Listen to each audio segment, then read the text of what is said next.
Hello, everyone. Pastor Randy here. Welcome to Making It Simple. Hope you're having a great day. I'm looking forward to being with you during this lesson time, this conversation today. I almost sometimes even hesitate to use the word lesson because I really don't want it to be, I don't want it to come across that way. I really want it to be that conversation. That's building the whole premise of Making It Simple. That you and I are sitting down together and having a conversation about something that's very important.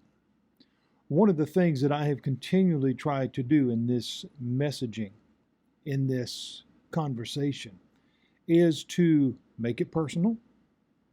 I include a lot of my own life in this, but also to use these scripture references to get us to understand the reality of the necessity for a relationship with Christ.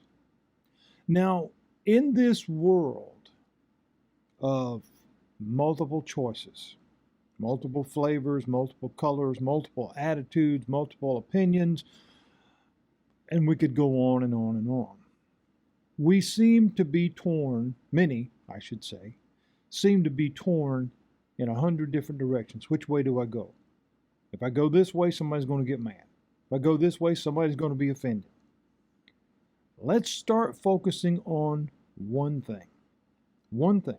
This is the premise of Making It Simple. One thing. A relationship with Jesus Christ.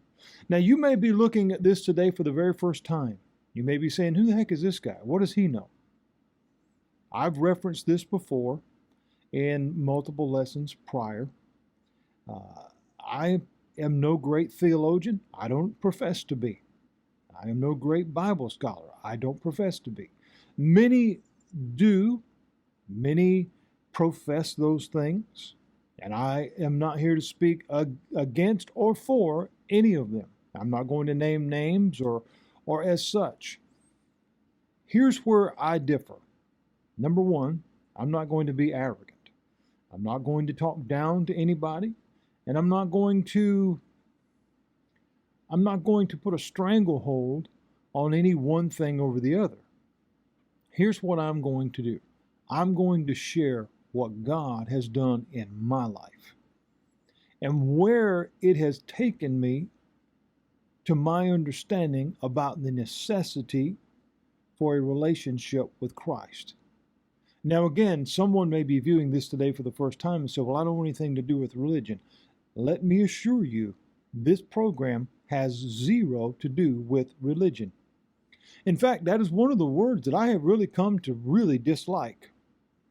Because in a world of division, in a time in most of our lives that we've never seen division at a greater place than we see right now, we have always seemingly had in society the division amongst the rich and the poor, and the outcasts and the socialites and whatever the case. We've always kind of had that. Once monetary things came into place and hierarchies and kingships and whatever the case, we've kind of always had that. But then as we look deeper into society, we also see we've been divided over the course of time by not just economics, but racial things, cultural things, and on so and on so. All the different aspects of humanity, just differentials. You came from here, I came from there. I mean, we've even got sayings like, they were on the wrong side of town or the bad side of the tracks or whatever. Then we add in the concept of religion. Well, they're different. They believe this, they believe that. That is the differentials in the multi-available faith systems or religious outlets, if you will. But then we get into the brackets within the same faith. In particular with the Christian faith, we see, there's 14 different kinds of Baptist churches, and there's so many different kinds of Presbyterian churches, and this many different Methodist. You see my point?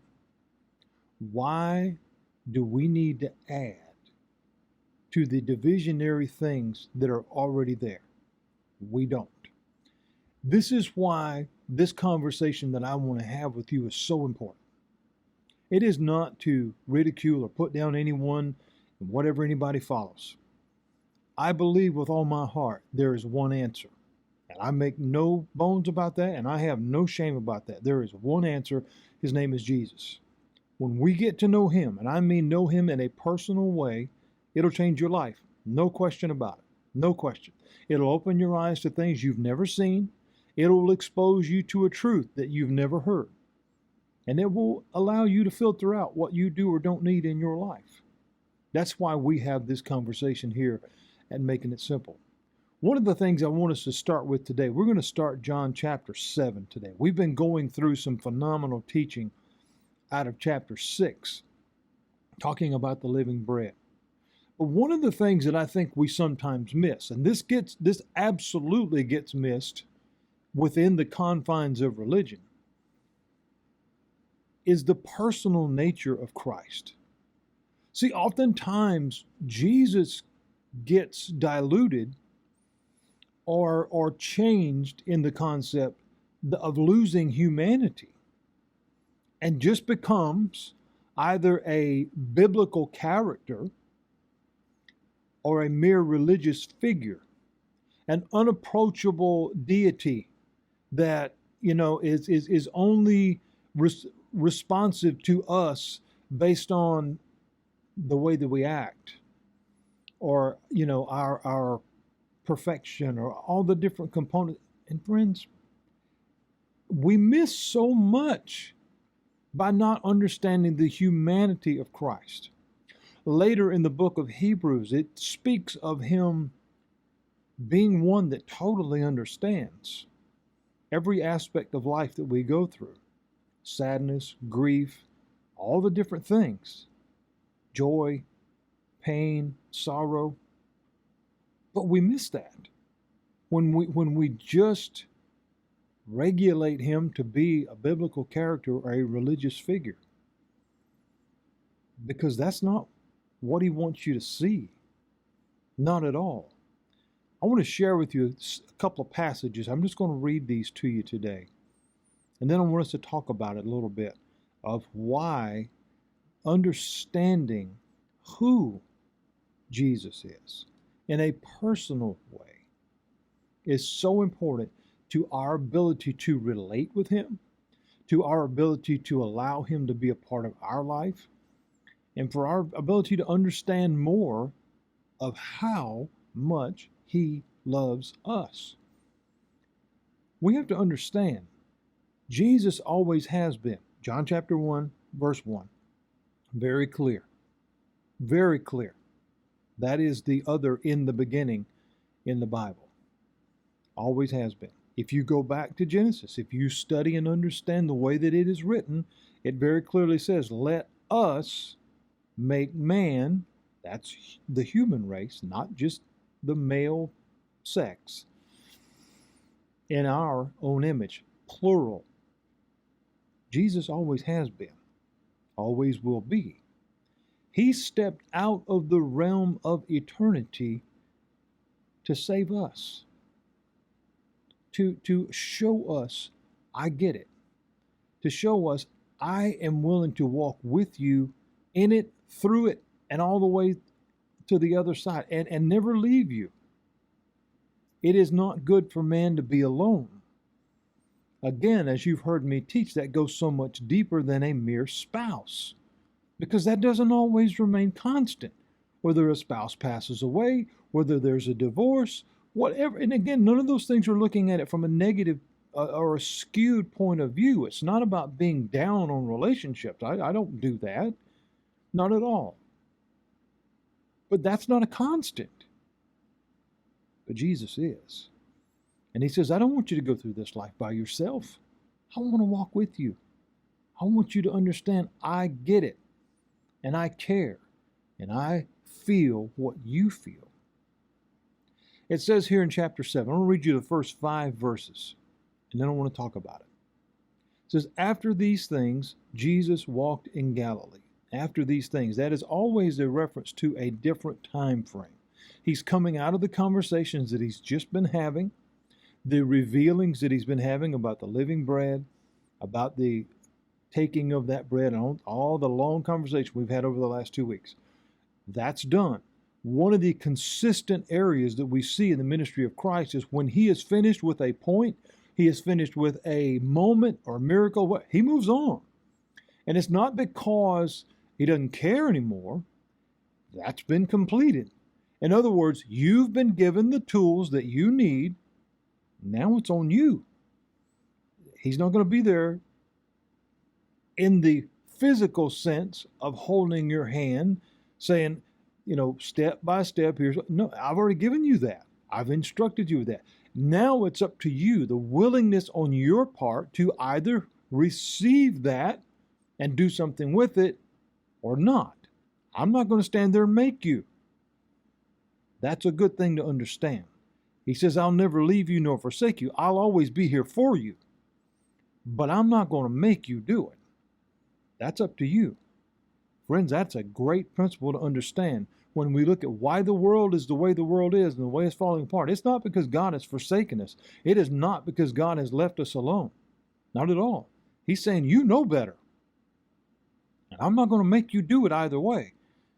You have to decide which way you're going to go. And that's the answer.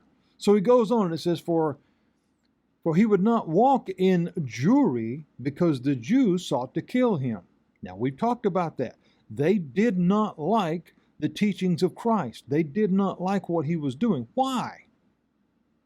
Because it was true. And because it exposed their hearts. Because they did not want people to be free. They wanted people to be under their rule. They didn't want people to think for themselves. They didn't want people to act for themselves or understand things for themselves. They wanted to have people under control and be told what to do, where to go, what to wear, how to act. Sounds a little modern, doesn't it?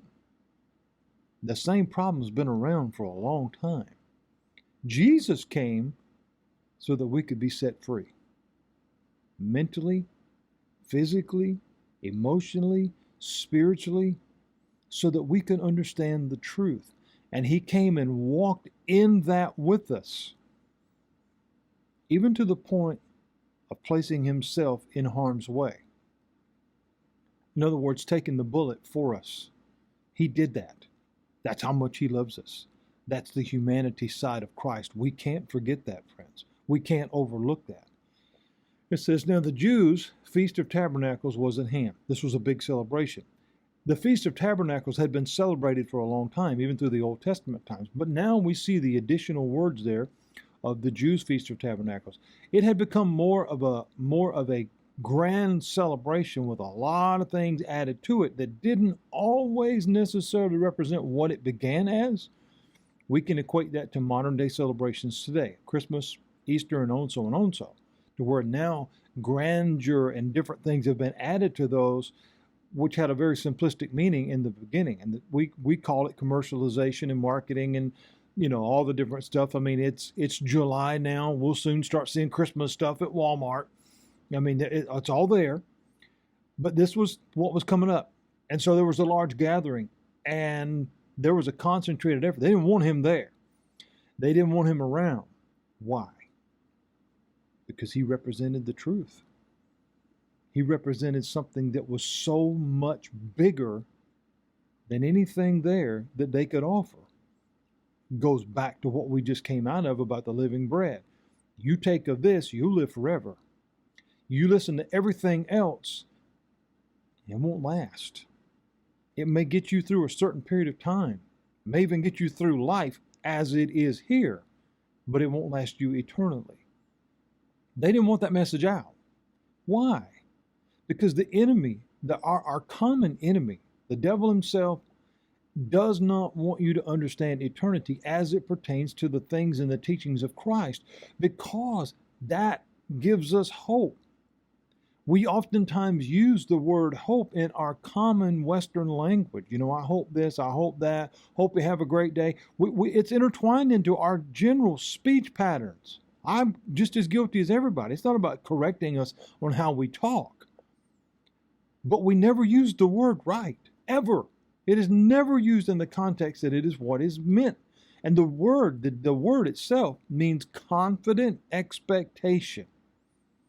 What do you have confident expectation in? I hope you get better today.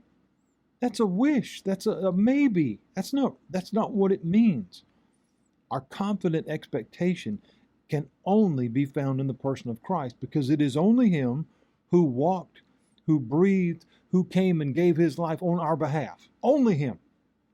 He's the only one that did that. He's the only one that can say, I know how you feel. I understand what it means to be rejected. I understand what it means to be ridiculed. I understand what it means to have not people believe in you.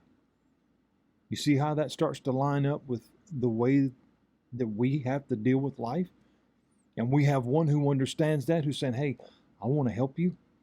Can we understand how that makes us want to have a relationship with this one?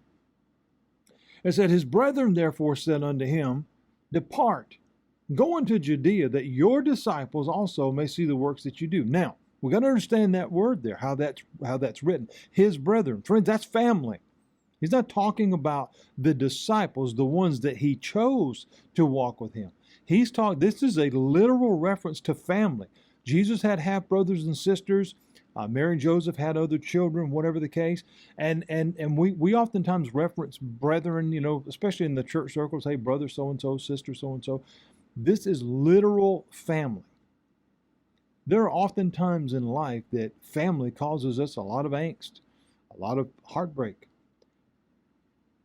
because they don't believe in us. They don't see what we see. And there's a lot of sometimes ridicule. Sometimes it's just in jest and fun. Certainly family is important. I'm a grand advocate of that. We want that. But as I often have understood and learned in life, no one can hurt you deeper than family, because you want them there. You want them to support you. You want them to believe in you. But oftentimes when they don't, that's a deep, deep hurt, more so than if it was a stranger coming by and calling you a bad name. You can get over that and walk on.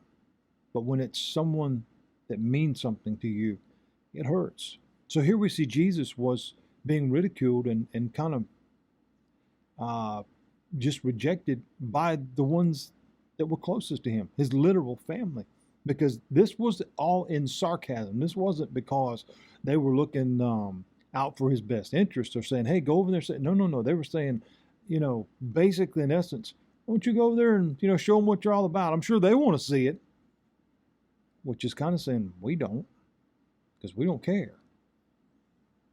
It says, for there is no man who does anything in secret. Let himself be known openly.